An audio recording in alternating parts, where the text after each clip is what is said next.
with Jeff Tremaine. I called him earlier a little bit of a cult figure because you are like the guy that you're just everyone like thinks you're like the coolest guy on the planet. Do you feel like the coolest guy on the planet sometimes? Yeah, when I'm watching my son's flag football game, I really feel like I'm cool. I love that. I Or love that. I love no, that. I don't feel like I'm very cool. I think I've had a pretty interesting life, and I've been a part of some pretty cool things. But You have a great way of seeing things and a great way of doing something that's so important, and that is connecting. Now, for those of you living in a cave, let me tell you a little bit about Jeff. I'm having him on today. Listeners were all over me like, you've got to get involved with this. We've got to hear more about this. Jeff is the executive producer, the director of Nothing But a Good Time, the uncensored story of 80s hair metal. Now, I, of course, have the book, loved the right. book, got the book, pre-ordered the book before it came out. I thought it was brilliant that you came up with a three-part series on this. Now, for those of you, again, who may live in a cave, Jeff also is the creator of Jackass, the guy who did all the franchise movies, Motley's The Dirt. I mean, I could go on. Your resume roster is huge, but we're here to talk about this project based on the book from Richard Beinstock and Tom Beaujour. You did such an awesome job with this because I think the way that you broke it down into these three facets, I lived through it. I was a fan getting into radio at that time. So I lived through that radio era of it. And then, Mm. of course, the early 90s and lived through that last gasp. And then, of course, the changeover. So where do I start with you? I think I was so sucked in by it because when I watched part one, and you've got episode one, the Sunset Strip, episode two is the second wave, and then we've got the final chapter / encore for three. I think it was Rudy Sarzo, our good friend Rudy. We love Rudy here in Jersey. When Rudy said, like, Van Halen was kind of that last band. I always thought of them almost as the first hair band because there was style and substance. I mean, the songs were great and David Lee was over the top. And me as a girl, I thought I was going to marry Eddie Van Halen. I mean, there was not a question I wouldn't. And that was sort of the beginning, the launching pad. Yeah, you can make a case that they are the forefather of hair metal. They're definitely the archetype, right? The long blonde-haired singer, the shredder on guitar. Even fashionably speaking, they fit the mold. Like they created the mold in a lot of ways, for sure. Yeah. But Rudy's talking about like they were kind of a one and done sort of. They popped off on the strip late mid '70s, and then no one like they didn't bring a scene with them. Like most of these other bands, like it's a scene that you're getting. Like even Nirvana was not just Nirvana; it was Soundgarden and Pearl Jam and the whole gang of them, right? So with Van Halen, they sort of left, and Quiet Riot didn't get to go with them. They were another like Sunset Strip band working their ass off. So I don't know. You really credit Motley Crue in 1981 as sort of kicking off the scene that wasn't just them; it was a whole movement at that point. Yeah, a movement indeed. What do you think it is that still, all of these years later, connects us with these bands? We are so connected. And even in the dark days where, they kind of went away and the crowds were not there, there was still that feeling in our hearts of something that we connected with that never left us. Yeah, I think it's a lot of things. Like it's one, the songs are great, right? The songs have lasted, or at least a lot of the songs have endured and become anthems of a time. Um, but also, I think it was such a friggin' outrageous era. Like it looks so crazy to young people, right? Like just to imagine, And I it lived happening through it. When today. I looked at some of these kids in the background of the documentary, I saw how young they looked. At the time, we didn't think they looked that young. And when you were going back and pulling footage and stuff, were you sitting there going, "Wow, these people were like children. Like they looked like little kids." Yeah, You and really that's saw that it was like a pop, almost like a pop music movement. yeah. And it was every bit as crazy as you think it was, right? Like it was just a different time. Yeah, yeah. I thought that some of the people that you had involved with it, there were some brilliant, brilliant, brilliant people that you had. If Tom Zutat had not taken those cruises down the Sunset Strip Right. and saw the flyer for Motley, you know, when he was doing A&R, and then later saw, you know, some flyer for Guns N' Roses that interested him. There were roses and there was a gun, and maybe I could check this out. Do you think that Isn't it would have crazy? been different? Yeah, like everything could have been different. Just like if Van Halen never came out, I think I asked Michael Anthony once, do you think everybody would have looked like Foghat forever? Like what would Yeah, have happened? especially if you put Tom back in the day when he was this nerdy sort of 18-year-old, 19-year-old kid who didn't really have influence, but did, right? He didn't realize the power he had. He had balls. That's what he had. He had a set of balls All, to say, yeah, yeah, your stuff sucks. I've got better stuff for you. yeah, but he's just this super nice guy. He doesn't look like the bands. He doesn't fit rock and roll per se, but just I find him so interesting. The fact that he is such a kingpin or a Yeah, linchpin in the whole yeah. story. Uh, and yeah, it was so great to not just talk to the artists, but to the managers and the record producers and these guys that are just have all the stories that were sitting right beside it when it happened. They were really the architects of the movement. Yeah. You know, the fact that you got and had Alan Niven, when Alan Niven is in the documentary and he's speaking, I'm actually afraid. Were you doing the interviewing of him? Because he's so intense and It's so like funny. Yeah. he's like so like, let me tell you about the nothing but a good time. Well, let me tell you about the real things, you know, and it was like, whoa, listen to this guy. It's so funny because yeah, a lot of my office sort of hated him because he was so direct and he almost rude. When I was doing the interview, they were listening in and like, oh, he's a dick, and like No, I love that about him though. It's I so came out of perfect. that interview saying that's the best interview I've ever gotten. Like unbelievable. Like he's such a character, and yeah, just tells it like it is, and that's no problem. And look at the passion of somebody like a Corey Taylor, you know, and I think Corey did the forward for the book. So it was great that you had him as part of the, you know, of the docuseries. I think absolutely. And Corey spelled it out where I'm listening to the way Corey's talking about it. And I'm like, you know what? Yeah, he just makes so much sense where he's talking about people that have made fun of hair bands in latter years. You know, that was a very easy thing to do. And Sure. Corey's like, look, you write a nothing but a good time, and then we'll talk, you know. I think Corey really set things in perspective. So talk to me about Gorilla Flicks is your company. How did you Yeah. guys get involved with doing this? So he was my TV agent, kind of left being an agent and joined a production company. And he called me up and they had licensed the book. Like I wasn't even a hair metal guy. Like to be honest, I'm not a hair metal. When I grew up, I'm the right age, right? I was a skateboarder in the 80s. I was into punk rock.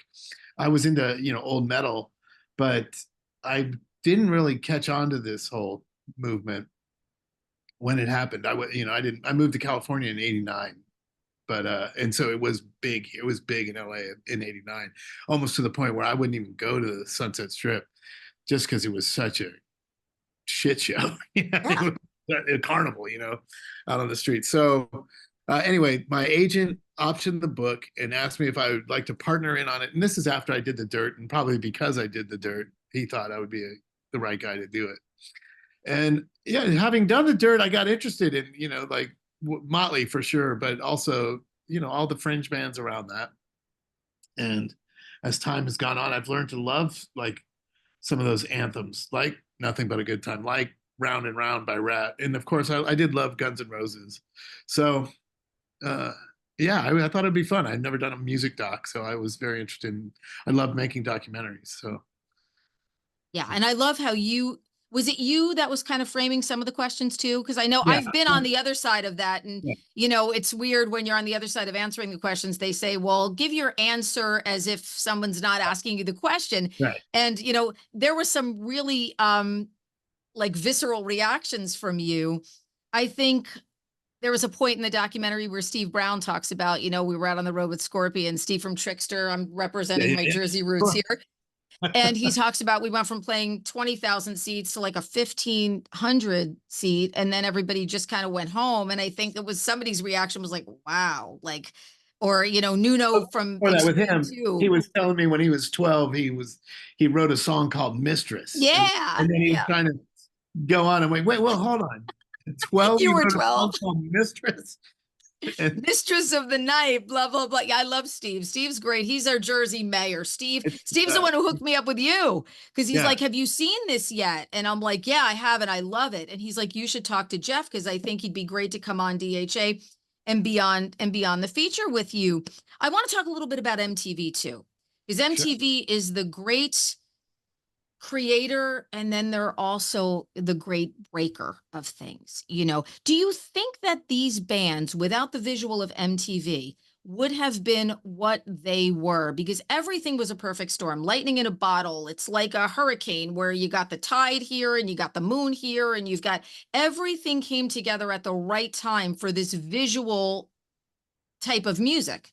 Look, I wouldn't blame MTV for any of it. MTV was just trying to launch, and these bands, the ones that worked, the hair bands, like really became dominant on there, and so I think that made it, and it also broke it because of the success. Then success gets copycats. Copycats become copycats of copycats, and it's not anyone's fault that that's how it is. It's just that's how it is, and eventually it loses its edge, and something new's coming. Yeah. So, yeah, I don't know. I think MTV was a really interesting Wild West in the early days of it, just playing music videos, just not having programming, just playing anything, and then it became part of the business. But in the early days of it, it was just trying to fill content with just music videos. And did not embrace the hair bands at first. Quiet Kind Riot of, was that first band that kind of opened that door, then ended up having a number one hit with Come On Feel the Noise. And then all of a sudden it was like, bam, we want more of that, and that. yeah. Yeah. And you guys talk about that a lot in the documentary about all of a sudden everybody kind of, No, I love looked that. a little bit like Brett Michaels. The cartoon vignettes are really nice too. Those are brilliant because there's a lot of amazing stories. Right. The Sebastian Bach stories are great. The Steve-O story, and I'm not going to tell everybody about the Steve-O story. If you saw Steve's documentary, you would know about it. But the Motley story with Steve-O, I want people to watch the documentary, is just so incredible about being a young Yeah. fan and how do you get yourself in the door, with Doc McGee and the Doc McGee crew? That was incredible. It shows you kind of why Steve O's a star, right? Like Steve O was never going to take no for an answer. He, as a kid, was motivated. He's that motivated today, right? He's just undeniable force. And I just thought I've known that story forever, and so I right away I thought we got to interview Steve O for this. He's the biggest Motley Crue fan, but he also loved the whole scene, and I know Steve was a quote machine. So, Yeah, and he was phenomenal. And he shows the pictures of himself when he talked about, I was a kid. And you're thinking, yeah, he was a kid or whatever, teenager probably. No, he was a kid. He was like a little kid in those photos. Yeah, and he gives you the fans' perspective, right, of what it was like back then, but yeah, crazy, crazy. So why did you think it was so important? I thought it was really interesting that you gave a really pretty chunky segment to Hanoi Rocks, who's a band that never really quite got there. There was a lot of different reasons, obviously. They lost a band member, a very prominent band member. But why did you think it was important to include Hanoi Rocks so prominently in this? Yeah, I think that was more of like an inside choice, right? Like they were a band's band. They were influencing, and then who they were influencing was getting credit for it. But they were really a super influential band back then, and never really got credit for it. In the dirt, we give you a little credit. We just show them. We didn't really tell you who they were. But yeah, to me, I just think they're a really interesting story and deserve some credit in the history of all this. Yeah. So. Yeah, absolutely. 100%. And it was really amazing to see how emotional, Michael Monroe got during the interview. Cause I think, he's just been out plugging along and just doing what he can do. That band is put away somewhere. And I think that, hearing the influence that they had on so many other bands. And there were a lot of those bands that people thought would be bigger bands, and they never really quite made it. Was there one of those bands that you thought should have been a little bit bigger and never was, kind of looking back at some of those artists now? Let me think. I don't know. I can't really speak from back in the day, seeing, like I can look at it now. Or even what people are, what people you interviewed would say. Some I've people really said learned Jet to love. Boy. They were kind of surprised that Jet Boy didn't do more, and then they kind of Right. got derailed. And Extreme, they were interesting, but they were kind of a hybrid, and they were kind of turning over in this and turning over in that. Certainly great musicians. Yeah. Yeah. I mean, I definitely like, there was a lot of the bands that kind of came in with guns, like LA Guns. And uh, it was really, I was fascinating talking to Tracy Guns because He was great. Yeah. I didn't know any of that story, and his legacy to LA. So I thought he was great. Um, but yeah, his band and Faster Pussycat, and like you said, Jet Boy. I feel like they all should have gotten a little more Yeah, yeah, love. a little bit more. And you also included Penelope Spheris, Oh my God, my which I hero. thought was great because she kind of started this documentary, with decline of Western civilization, and part two, the metal years, Yeah, is just one of those things. Look, if I'm sitting home on a Saturday afternoon and I'm pouring a glass of wine, I'm going to stream that. And I'm going to have yeah, a great time watching Gazaris and Odin and, all those bands that were just, you're going to hear me, you're going to see me. Well, what if you don't make it? Oh, no, but I'm going to make it. It's right. just such a testament to what everyone wanted so badly back then. Yeah, and even just give her some credit for the Osbournes, right? Like just seeing Ozzy cooking breakfast and being a domesticated man versus the Yeah, she rock. started a lot of that, no question. Yeah. Yeah, to me, yeah, I had to interview her, and she's in the book, but just such a hero of mine. Like I Yeah. loved Decline One, I loved Decline Two, I loved.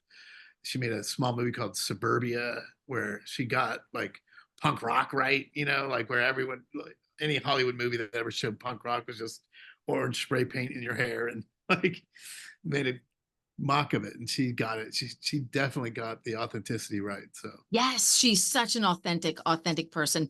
Um, and then of course, when we get to part three, it's just copycat central. I remember, I was just started at my current station that I'm still at, believe it or not, at that time. And every week we would just be getting all of these artists in, and it was like Hair Farmer, we called them Hair Farmers. Hair Farmer, 956, because there was such that template. It's, there's not the A, B, and C bands anymore. You're now down to the J, K, L, M, and O, P, bands.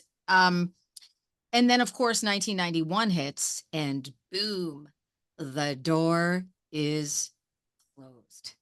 yeah, like a big cultural shift happened, right? Like And you can see in the artists' faces when you were interviewing them.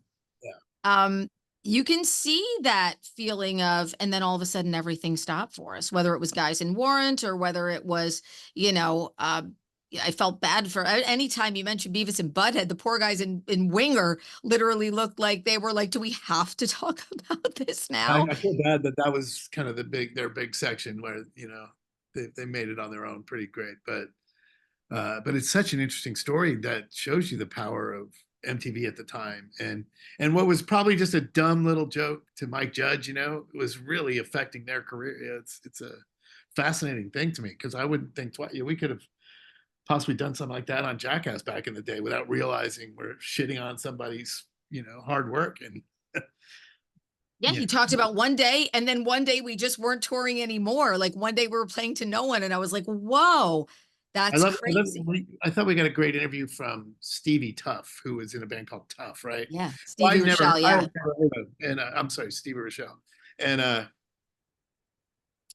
uh, to me, they're just getting some traction, and Nirvana's just coming right up underneath them, and they get 2 weeks of a career, and then just boom. Yep, they talked about being on MTV, and we're rising up on the whatever the TRL, whatever the countdown was at that time called. We're 7, we're 5, we're 3, and Nirvana's 10 or whatever it was, and Nirvana is coming up, and there you go. And look, that happened to the 90s bands too. where all of a sudden everybody was grungy. And, I talked to so many of those artists. They weren't grunge bands. Chris Cornell told me in an interview, no, we were a punk band. Where you talk to someone at Alice in Chains, we were a metal band. They didn't want to be lumped into that. And then you had the, JKLs of that era. And that's unfortunately what we look, radio does it too. We've done it too, where you want these bands that sound like all these other bands. I was reluctant to call it the, uncensored look at 80s hair metal. Like 80s hair metal is a little kind of a crappy way to categorize these bands in a lot of ways. Every band was a hair band back in the 80s, whether they were metal or punk or new wave. Everyone had crazy hair. But it is the category that people would know. I needed people to know what this is about. And so that's the category. That's such an interesting point that you bring up, because Kiss was not a hair band, but then in the 80s, Gene was glamming up. He had his other makeup on, and they had big hair, and Paul Stanley too. Look at Ozzy. You look at some of those, the Prince of Darkness was like, he looked so pretty. Right, because it's a weird distinction. They were, and there's a lot of worlds within it, right? Like it's not one thing, but it is a category that just sort of houses the whole thing. And a movement that people don't realize affected radio. Right. Let me tell you how, because again, I started my career at this time, and all of a sudden I was working for not a rock station, but like a top 40-ish station, but we had no choice. We had to play those bands because that's what was happening. So you'd be playing like Debbie Gibson, Shake Your Love, and then you go into like Britney Fox at the girls' school. That's what it was. And they kind of they renamed it for a while Rock 40. Are you a good Rock 40 jock? When people were sending out demo tapes and things. But we would be doing Tiffany and New Kids on the Block and then Poison and Def Leppard, because those were the hits. It really is pop music with a lot of electric guitars and some banging drums. That's what all of that hair metal was. Amazing songs, great presentation when you're out in concert. I remember one day Poison was playing a club in Pennsylvania. Next day they're at the Philadelphia Spectrum. And I'm just like, whoa, what? And that's how quickly all of that came to be. Yeah, it was fun to talk to those guys and just to kind of just realize how much work they all put in. They weren't just playing the songs and writing the songs. They're out there promoting every night. They're living every aspect of it. And just there was a work ethic there that deserves some credit for their success. Even the colors of the flyers being printed at Sir Speedy to get more attention than the other flyers that were all over the Sunset Strip. So I told a lot of our listeners that I was going to be talking to you. And some of them said, you've got to ask him about Jersey, because we should have had more of a say in the Jersey metal scene. So, we had a very interesting scene here because we did have our own Sunset Strip, and we called it the Route 35. I called it the Route 35 corridor. And we have a ton of clubs, places like Mingles and the Playpen and Close Encounters and Club Benet, and Jersey people will know what I'm talking about. Where a lot of these bands, Trickster was too young, but our Skid Rows and our Zakk Wyldes and the John Bon Jovis and Jolin Turners and all kind of got their legs and got their comeuppance. So if you're ever thinking of, doing another part, you can come out to Jersey and do something for Jersey, because we're at one point, this thing was going to be more than just 3 episodes, and we had a whole East Coast episode planned. It was, so yeah, we had to leave a lot of stories out. Yeah. Well, I think the brilliance of it too, that you guys did, is you left everybody wanting more. Yeah, I think that's each episode was timed just perfectly, and then it would be over, and I'd be like, wait, it's just under an hour. Wait, I was gonna watch 1, and then I was gonna, and I'll watch 2 the next day. Didn't work for me. I binge watched them all, and then 2 days later I binge watched them again, because there were things that you miss. But I think that was you guys did a great consolidation of the way that you did it, and definitely left people wanting more. That's good. I'd always rather have you wanting more than to describe it as it's good. You could have cut 20 minutes out of it; it would have been fine. But no, I loved it. I've been watching it. I probably saw it 3-4 times each one. And you gave the ladies a little bit of what they deserve too. Look, I'm not going to lie. It sucked being a lady in the 80s. It sucked being a lady in the 90s trying to get on because I was in radio and, oh, we already have one woman on the playlist. We can't do more than that. And everybody had to be a female something. Oh, Vixen, they're female Poisons. We had a band in Jersey, Soraya. Oh, she's a female Bon Jovi. You had to be a female somebody. You just couldn't be who you were. And I think Jackie Kaiser, Full Metal Jackie, we love Jackie. She's from Jersey too. She kind of said it really well when she said, we just weren't ready for the ladies at that point. There wasn't even a door. It was so hard for them to come in, but you still included the women who were trying to get out there and bust their asses in Oh, this. Roxanne's great too. She represents What a women. banger too. What a talent she is. She's incredible. She just, yeah, she told it great, like her place in it. So it was great. Yeah, she had some classic lines. Jeff, it was so awesome catching up with you. I feel like I'm chatting with an old friend, and you did a masterful job on this Nothing But a Good Time, the uncensored story of 80s hair metal. You can stream it now on Paramount Plus, and it's just an amazing look back at a time that we will never ever get back. And these bands right now are killing it better than ever. Motley, we can have at Citi Field in New York, which is not far from where I am right now, and then put them in Atlantic City in a giant place, and then put them in Philadelphia, and they're still selling out everywhere. Def Leppard, Poison. So it's so nice to see everything come full circle. And congratulations on everything you've done. What's next for you? I don't have anything lined up that I'm ready to talk about, but more things that I think people would want from me. So, yeah. Love it. Thank you so much for hanging with me and taking some time too. I so appreciate it.